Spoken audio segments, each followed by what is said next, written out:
ಕೊಡಬೇಕಂತ ಹೇಳ್ತಾ ಇದ್ದೀವಿ, ಅದು ಕೊಡಲಿಲ್ಲ ಅವ್ರು ಕೊಟ್ಟಿದ್ದು ಅಲ್ಲಿ ವೈಜ್ಞಾನಿಕತೆಗೆ. ಹಾಗಂತೇಳಿ ಕ್ರಿಸ್ತನ ದೂರ ಮಾಡಲಿಲ್ಲ, ಕ್ರಿಶ್ಚಿಯಾನಿಟಿ ಬಿಟ್ಕೊಳ್ಳಿಲ್ಲ.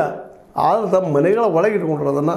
ಅಲ್ಲಲ್ಲಿ ಚರ್ಚ್ ಕಟ್ಟರು, ಹೋದರು, ಭೇಟಿ ಆದರು, ನಮಸ್ಕಾರ ಮಾಡಿದ್ರು, ಮತ್ತೇನು ಮಾಡಿ ಬಂದರು, ಪ್ರಾರ್ಥನೆ ಮಾಡಿ ಬಂದರು.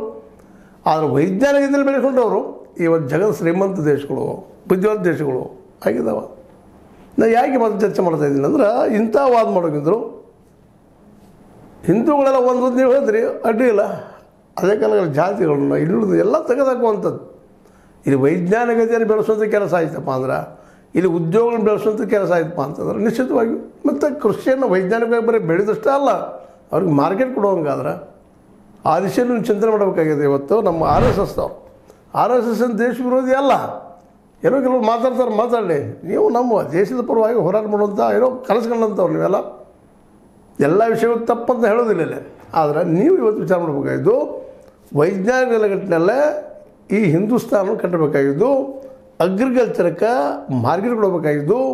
ಇಂಥ ಅನೇಕ ಕೆಲಸ ಮಾಡ್ತಾ ಸೆಕ್ಯುಲರ್ ಮತ್ತೇನಿಲ್ಲ ಅಲ್ಲಿ, ಎಲ್ಲರೂ ಸಮಾನ. ಭಾಳ ಶಬ್ದ ಬಿಟ್ಟರೆ ಅದು ಇಟ್ಕೊಂಡ್ರೆ ಆ ಪ್ರಶ್ನೆ ಇಲ್ಲ.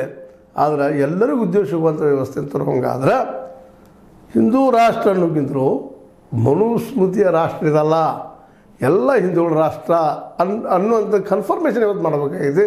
ಅದನ್ನು ಮಾಡಿದ್ರೆ ನಿಶ್ಚಿತವಾಗಿಯೂ ಸ್ವತಂತ್ರವಾದ ಮೀಡಿಯಾಗೆ ಬೇಕಾಗಿರುವುದು ಸ್ವತಂತ್ರ ಧ್ವನಿ. ಆ ಸ್ವತಂತ್ರ ಧ್ವನಿ ಉಳಿಸಲು ನೀವು ಮಾಡಬೇಕಾದದ್ದು ಇಷ್ಟೇ. ಅದೇನಪ್ಪಾ ಅಂತಂತಂದ್ರೆ, ನಿಮ್ಮ ಕೈಲಾದಷ್ಟು ಸಹಾಯ ಈ ಚಾನಲ್ಗೆ ಮಾಡಿ ಹಾಗೂ ನಿಮ್ಮ ಧ್ವನಿಯನ್ನು ಕಾಪಾಡಿಕೊಳ್ಳಿ.